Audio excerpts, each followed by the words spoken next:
بسم اللہ الرحمن الرحیم۔ السلام علیکم ناظرین۔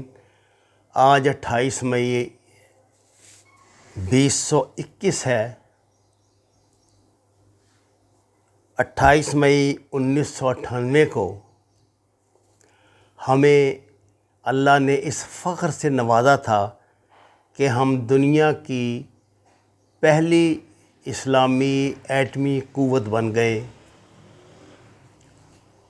13 مئی 1998 کو بھارت نے پوکھران میں 3 ایٹمی دھماکے کیے اور بھارتی وزیر اعظم واجپئی کا دماغ خراب ہو گیا۔ انہوں نے بڑے فخر سے بڑے تکبر سے کہا کہ اب پاکستان کی جرأت نہیں کہ وہ یہ کر دے تو وہ کر دے، اور اگلے ہی دن انہوں نے یہاں مقبوضہ کشمیر سرحد سے کنٹرول لائن سے حملوں کا آغاز کر دیا۔ ان حملوں میں اتنی شدت تھی کہ پاکستان کے 6 فوجی جوان ان حملوں میں شہید ہوئے تھے۔ جواب میں انڈیا کا بھی خاصا نقصان ہوا، لیکن 2 دن تک انہوں نے اتنا متکبرانہ طریقے سے پاکستان پہ گولہ بارود پھینکا کہ جیسے اب وہ پاکستان کو فتح کر لیں گے۔ دشمن کا عزائم کو پہلے ہی تو ڈھکے چھپے نہیں تھے، لیکن اس نے اپنی اوقات دکھا دی تھی۔ اب یہ ضروری ہو گیا تھا کہ اس کا جواب دیا جائے۔ پاکستان ایٹمی قوت کا حامل ملک بن چکا تھا۔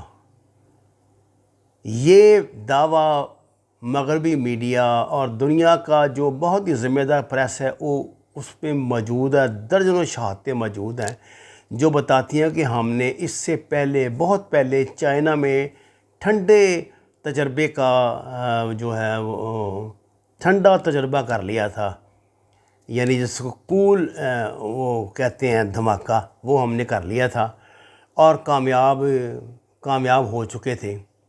پاکستان نے ایٹم بم بنانے کی منظر کیسے سر کی لمبی کہانی ہے، ہزاروں مرتبہ آپ نے سنی ہوگی۔ ایک ایک پرزہ دنیا سے اکٹھا کر کے جوڑا گیا۔ گو کہ یہ پاکستانی گمنام سائنسدانوں کا ایک لافانی کارنامہ ہے، لیکن اس میں بنیادی کردار پاکستانی انٹیلیجنس کے مارخوروں نے ادا کیا، جو دنیا میں پھیل گئے۔ دنیا بھر کی منڈیوں سے انہوں نے بلیک مارکیٹوں سے وہ چیزیں تلاش کیں، وہ کچھ کھوجا جو ہمیں درکار تھا، اسے کس طرح جان پہ کھیل کے پاکستان تک پہنچایا۔ اس تجربے کو ناکام بنانے کے لیے انڈیا نے، اسرائیل نے کیا کیا حجتیں نہیں کیں، کیا کیا کچھ نہیں کیا۔ آپ جانتے ہیں یہاں پہ فضائی حملے کے لیے ان کے جہاز سری نگر کے اڈے پہ تیار کھڑے تھے جب پاکستان نے ان کو وارننگ دی۔ اور آپ یہ بھی بات جانتے ہیں کہ پاکستان نے چاغی میں تجربے سے پہلے 24 آور تک پاکستانی ایئر فورس نے مسلسل پرواز کی ہیں، اور جو پائلٹ یہ پرواز کر رہے تھے ان کو یہ سختی سے ہدایت کی گئی تھی کہ آپ نے اپنی جو لائن ہے، جو ان کی ہوتی ہے وائرلیس کی جو بھی سسٹم ہوتا ہے، کہ اس کو بند رکھنا ہے تاکہ دشمن کو یہ بھی علم نہ ہونے پائے کہ آپ پرواز کر رہے ہیں یہاں پہ۔ اور ان تمام مقامات کو بطور خاص ٹارگیٹ میں رکھا گیا تھا جہاں سے کسی بھی طرح کے حملے کے امکان تھا، کیونکہ پاکستان انٹیلیجنس نے خبر تو پہنچا دی تھی کہ اس طرح کی صورتحال وقوع پذیر ہو سکتی ہے۔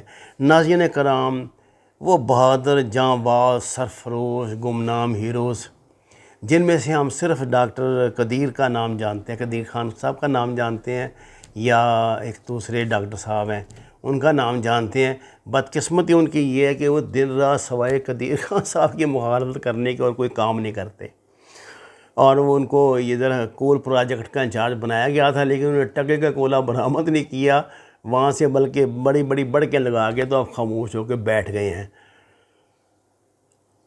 اس دھماکے نے ہمیں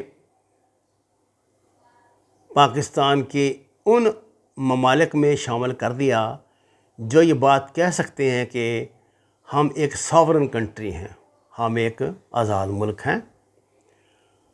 یہ الگ بات کہ اتنی عظیم کامیابی کا ہم نے فائدہ نہیں اٹھایا، کیونکہ ہمارے پاس ایسے لوگ ہی نہیں تھے، ایسی شخصیات ہی نہیں تھیں جو اس کو کیش کراتی۔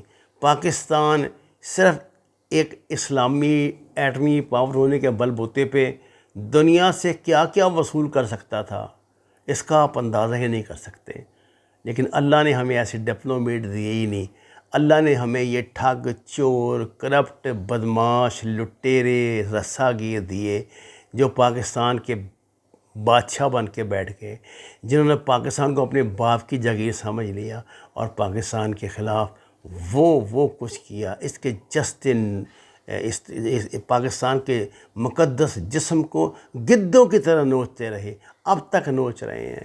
ان کی کہانیاں آج تک یہاں پہ پھیلی ہوئی ہیں۔ اللہ تعالیٰ انہیں تباہ و برباد کرے، اللہ انہیں نشان عبرت بنائے، اور اللہ پاکستان کو وہ حکمران نصیب کرے جو پاکستان کو دنیا میں پاکستان اسلامی جمہوریہ پاکستان بنا کے پیش کریں۔ ناظرین کرام، 1998 سے آج تک سینکڑوں مرتبہ بھارت اور اسرائیل کے دماغ میں یہ خناس پیدا ہوا کہ وہ پاکستان پہ حملہ کریں، پاکستان کو تباہ کریں، کہوٹہ پر بمباری کریں، کہوٹہ کو تباہ کریں۔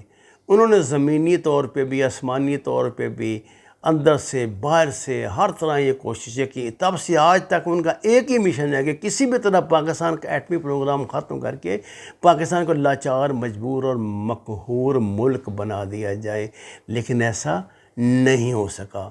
اس کی وجہ کو ہمارا کمال نہیں تھا، اس کی وجہ تھی پاکستان کی ISI اور پاکستان کا یہ ایٹمی ڈیٹرنس۔ تب سے آج تک اگر سب سے زیادہ کوئی قابل احترام وزیر اعظم گزری ہے تو وہ محترمہ بے نظیر شہید ہیں، جنہوں نے پاکستان کے میزائل پروگرام کو اس مقام پہ پہنچایا جہاں آج ہم امریکہ جیسے ملک کی آنکھوں میں آنکھیں ڈال کے الحمدللہ دیکھ سکتے ہیں۔ یہ الگ بات ہے ہمارے ہاں بزدل، بغیرت، کرپٹ اور ڈاکو جو ہیں وہ حکمران بن گئے، جو اپنی کمزوری کی وجہ سے اس ملک کو وقار نہ دے سکے۔ اللہ نے ہمیں جو وقار 28 مئی 1998 کو دیا تھا، میں کسی بھی پاکستان کے سیاسی حکمران کو پسند نہیں کرتا، ان کے کرتوتوں کی وجہ سے ان کی اچھائیوں کی ضرور بات کرتا ہوں۔ جو کسی نے اچھا کیا۔ آپ لاکھ ہی بات کہہ لیں کہ نواز شریف کو جناب نہیں جی، نواز شریف کو ڈنڈا دیا ہوا تھا فوج نے، تو یہ نہ کرو تو وہ نہ کرو، وہ تو کرنا نہیں چاہتا تھا دھماکہ، جیسے ہم باتیں کرتے ہیں۔ یہ نہیں، میں نہیں یہ بات مانتا۔ قائد اعظم کے خلاف کتنی سیاسی جماعتیں تھیں، مسلمان تھے، علماء کرام تھے، لیکن پاکستان انہوں نے بنا دیا۔ اللہ نے ان کو کریڈٹ دینا تھا، یہ کریڈٹ نواز شریف کو ملنا تھا۔ مجھے نہیں پتا اس کے کون سی نیکی تھی، کیا اس نے اچھا کام کیا کیا نہیں کیا، لیکن یہ بات ماننی پڑے گی کہ ان دنوں بطور وزیر اعظم جو پریشر انہوں نے برداشت کیا وہ بہت ہمت اور حوصلے کا کام تھا۔ گو کہ ان کے ارد گرد آہنی دیواریں موجود تھیں جو ان تک پریشر پہنچنے نہیں دے رہے تھے، اس کے باوجود بہرحال وہ ملک کے وزیر اعظم تھے۔ گو کہ کہا جاتا ہے کہ پھر اس کی آڑ میں جو پھر غیر ملکی اکاؤنٹس پہ پابندی لگی اور لوگوں کے جو کروڑوں لاکھوں ڈالر وہاں سے لوٹ کے پھر غیر ملک پہنچائے گا، وہ 6 یہاں سے ٹیچی کیس ڈالرز کے بھر کر گئے تھے، اور وہ اسحاق ڈالر کی جو کہانیاں ہیں یہ بھی تاریخ کا حصہ ہیں۔ لیکن بہرحال اس موقع پر پاکستان کے وزیر اعظم کا نام میاں نواز شریف تھا۔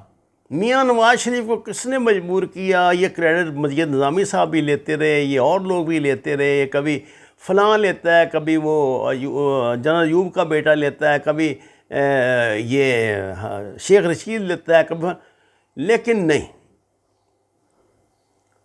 اگر نواز شریف نہ چاہتے کہ دھماکہ کرنا تو دھماکہ نہ ہوتا۔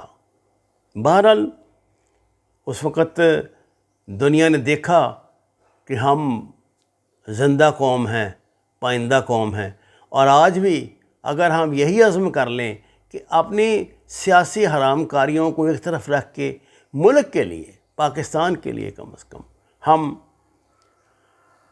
متحد رہیں گے، منظم رہیں گے تو خدا کی قسم دنیا کی کوئی طاقت پاکستان کی آنکھوں میں آنکھیں ڈال کر نہیں دے سکتی۔ وما علینا الا البلاغ المبین۔ ناظرین کرام، درخواست ہے قرآن اور نماز کو ترجمے کے ساتھ جانیے، ہمارے چینل کو سبسکرائب کریں، لائکس دیں، سچ کے سفر میں ہمارا ساتھ دیں۔ آپ کا شکریہ۔